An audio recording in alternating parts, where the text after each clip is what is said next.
Greetings Internet, it's Dustin again with my HomeKit Home, back again with another one for you. This time we're looking at my favorite topic, automations. So we mentioned in a previous video that I'll link up above about button automations, and we looked at how to control some lights. In that video I mentioned that I use the second button here to control a smart lock. So in this video we'll be looking at how to do that. So what will we need for this automation? First, we'll need a home hub. Right? So we need an Apple TV or a HomePod or an iPad that always stays at home. Second thing we'll need is some sort of button or switch. We can use any of the buttons or switches that are available in HomeKit. I happen to be using a Philips Hue cap switch. We'll also need some sort of smart lock. So I'm using the VocaLink T-Guard smart lock, but you can really use any smart lock that you prefer. And lastly, we'll need some sort of third-party HomeKit app. I say third-party because some of the things that we are going to be doing can't really be done with Apple's Home app, although they are possible in HomeKit. So we'll be using the Home 3 app, which is a paid app this time, but you can also use something like the E for HomeKit app. Well, since these are automations, I'm pretty excited about it, so let's go ahead and get started. Okay, so first things first, we need to make sure that there are no other automations set up on the switch or button that we'll be using. So if you look here in Apple's Home app, you can see that all of the buttons for this particular switch, the Hue tap switch, there are no actions configured. If we go into the Hue app, we can also see if we go to our accessory setup and we find our Hue tap switch at the bottom there, we tap on that, you can see that there are no actions configured for any of the buttons here. So now that we're okay with all of that, let's jump into the actual automation setup. As I mentioned earlier, we will be using the Home 3 app. This is a brilliant app. It does cost about $15, but it is a good bargain, I think. So here we are in our Automations tab. And what we want to do is tap that plus button at the top right. We'll tap the three little dots and we'll select event. We want to add an event. So here we'll title the event and say unlock the front door. I think that'll be a good one. And type that all there. And we'll tap done at the top, save at the top right. And once we've done that, we need to add our event. Right, so this is the trigger. What's going to happen? We want to choose accessory state, and we want to choose the button, since we are using a button to remotely control the switch. So I'm using my Hue tap, but I want to choose button 2 because button 1 I'm using for a light automation. That's in a different video, and we'll link that up above if you want to see that.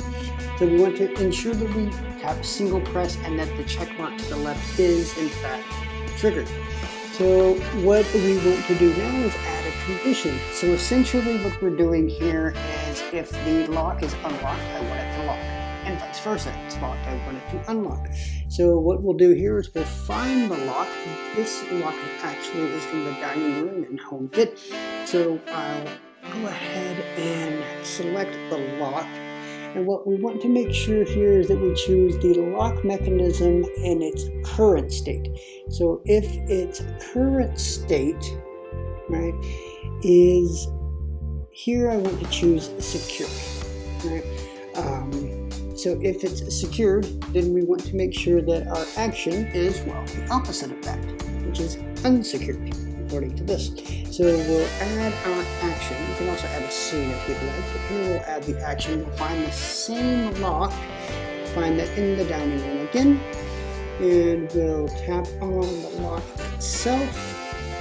And there it is, so we'll tap on that, and here we want to look at the lock mechanism target state, not the current state, but the target state. And we'll set that to security. And once we have all of that good to go, that is our first automation. Of course, we can set a timeout here. One thing that we want to make sure was that we enable this automation. Right? We want to enable this trigger. And so we'll go through the whole process again for the opposite. So for the, I guess, the toggle of that particular button, we'll name this one, oddly enough, lock the front door. I think it's pretty aptly named if you ask me, but that's just me. I'm also going to get it so I'm not going to be biased. So anyway, now that we've gotten that done, we'll choose our trigger event, which is an accessory state. And from the accessory state, we will choose the same buttons. So this is the Hue tap, which is in the living room, and it's button 2, single press. I'm going to make sure that everything is the same in terms of our event trigger, but our condition and our action are actually going to be flipped this time. So we'll choose accessory state again. We'll go down and find the same lock in the dining room, which shouldn't be all that difficult, although there's a ton of different devices here, so it can be kind of hard to wade through all of the HomeKit weeds here, as it were. But lo and behold, we found our lock, and we'll tap on that. And here we want to flip it over to unsecured. Right, and we want to make sure our check mark again is always there. That's something that we always want to keep in mind, is that that check mark is always checked. That's how the automation knows what exactly to do. And for our action here again, like we said, we're flip-flopping the secured and unsecured, so this action is actually going to be a secured action. At that action, again, go down and find the lock. Through all of our HomeKit leads here and selecting the lock itself. Again, with the second option, the lock mechanism target state, and we'll choose secured, and that looks pretty good there. We'll go ahead and go back and done, and you should be good to go.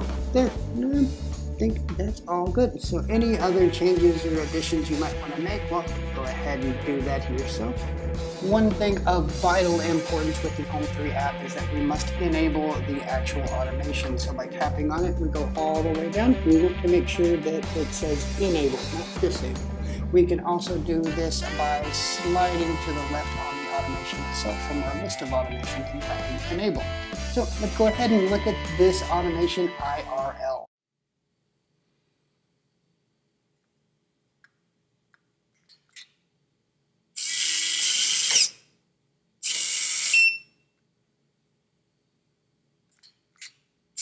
And what about a use case?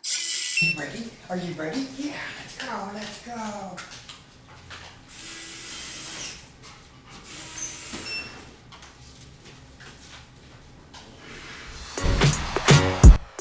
And there you have it, folks. So as you can see, we can use a switch to remotely control a HomeKit accessory.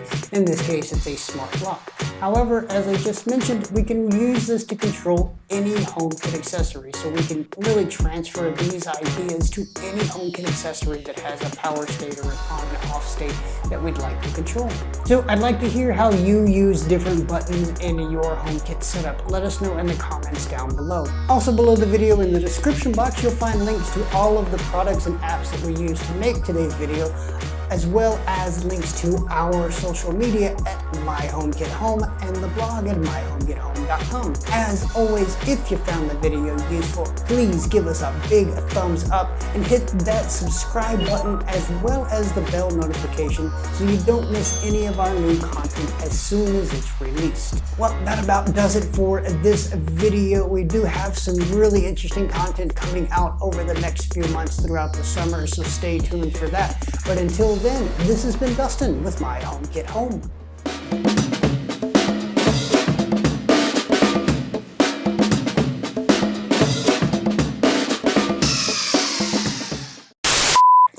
So hot, makes me think of that Rob Thomas song.